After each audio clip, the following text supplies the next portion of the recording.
Los niños, nosotros vamos a trabajar con el piedra, el pico, el asadona y machete.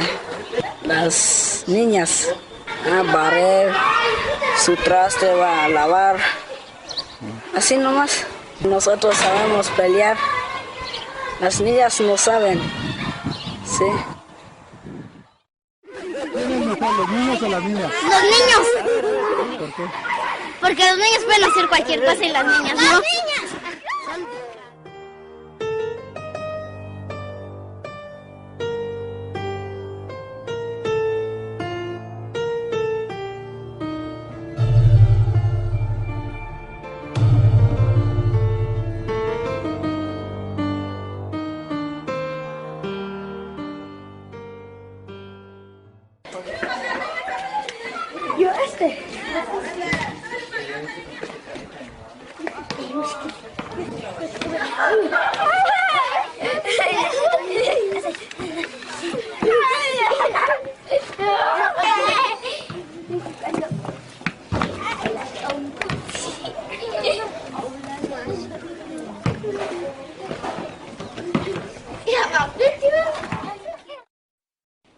Mira, es muy interesante que cuando se habla de la formación o educación diferencial de niñas y niños, se hace alusión a un sinfín de aspectos, ¿no? De esta diferenciación desde que naces y te visten de rosa o de azul y se van creando expectativas, independientemente de qué cultura a la que pertenezcas, a lo mejor varían los colores, pero no esa diferenciación que se hace desde un inicio y que desde luego va marcando una posición de poder diferente de varones y de mujeres en la cultura en la que se van a desenvolver.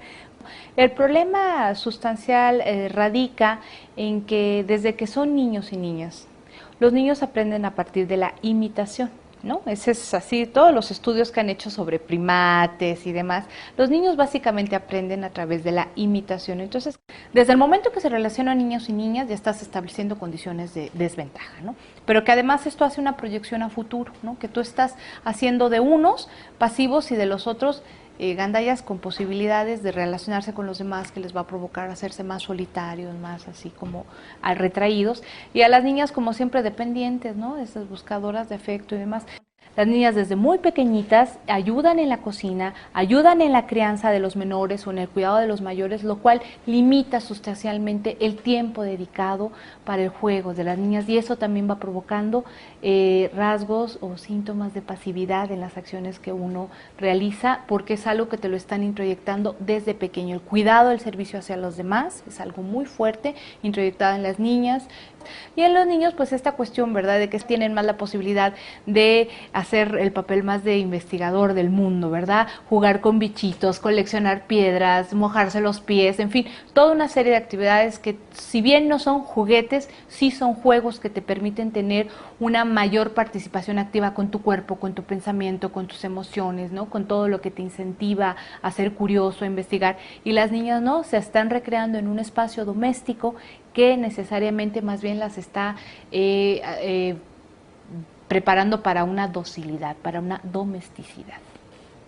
Sobre estas cuestiones de la desigualdad de niñas, niños, bueno, en la comunidad puede notarse que persisten algunas ideas de desigualdad, pero me he encontrado también en mi convivencia en el mundo mestizo que más o menos se reproduce, ¿no?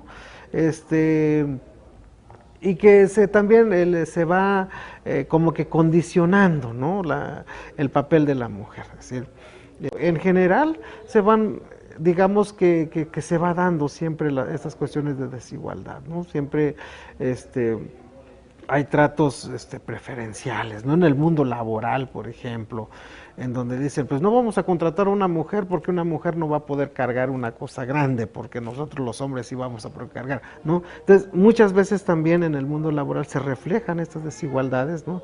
Muchas veces la condición de hombre se mide por la fuerza física y no por la capacidad de hacer otras actividades que pueden ser similares, que no solo requieren la fuerza física, ¿no? Entonces, en el mundo mestizo, en el mundo indígena, la desigualdad, la violencia, puede tener matices diferentes, pero que se reproducen, ¿no? Se escandaliza más el asunto de la violencia o de la desigualdad en las comunidades indígenas, yo creo que haya un afán como de decir nosotros sí somos los buenos, pero ellos no, ellos son. Entonces hay como una cuestión, como un efecto espejo, ¿no? Vemos en ellos lo que en nosotros está sucediendo. Y yo creo que los mestizos ven esto, ¿no? Los medios de comunicación, la sociedad, dice, los indios son terriblemente crueles o son muy violentos con las mujeres. Hay mucha desigualdad entre hombres y mujeres. Hay explotación de niños porque los llevan a trabajar a la milpa, los llevan a trabajar al cafetal.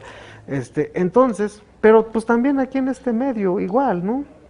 Entonces hay los mismos procesos.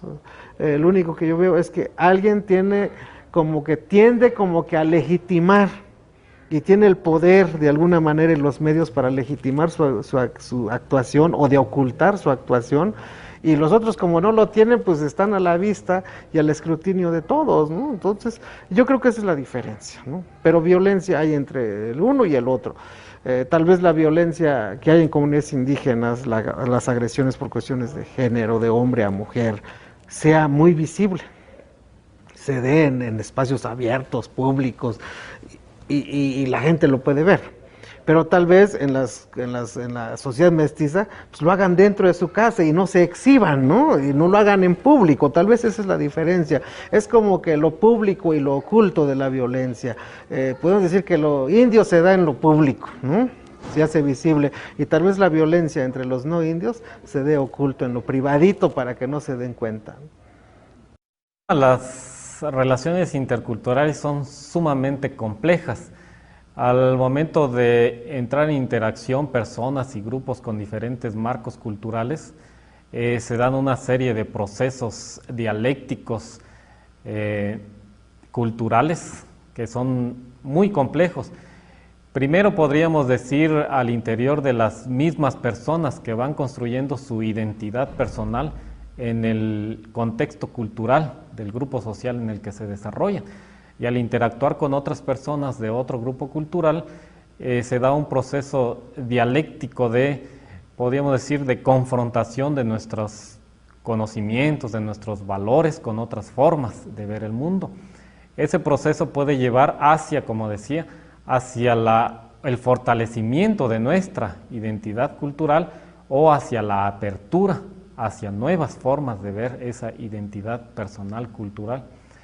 También en el caso de los grupos sociales sucede algo similar. Al entrar en contacto, ciertos patrones culturales, conocimientos, valores que se han desarrollado y no se han explicitado mucho porque se desarrollan en el ámbito de la vida cotidiana, al entrar en contacto con otros grupos culturales, con otras creencias, con otros valores, se puede dar el caso, o se dan ambos casos simultáneamente, de una contracción cultural, de una revalorización de lo propio, de un fortalecimiento, una dignificación de lo propio, y se da el caso al mismo tiempo de una apertura en el contexto de esta interacción de negociación y conflicto entre los dos grupos culturales.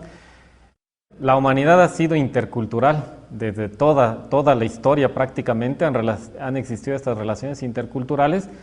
Sin embargo, desde la tradición de la Ilustración, la modernidad, hace 300 años aproximadamente, se ha venido tratando de imponer una cierta cultura sobre el resto de las culturas del mundo, que es por la que le podríamos llamar la cultura moderno-liberal, podríamos decir, con todos los valores que ella implica. El impulso, el interés que ha recobrado el tema de la interculturalidad, podríamos decir entonces que tiene dos vertientes. Una vertiente es el avance de la globalización liberal y otra vertiente sería la resistencia de los movimientos indígenas, de las culturas indígenas hacia esta globalización liberal. Por ello es que se ha puesto tan de moda.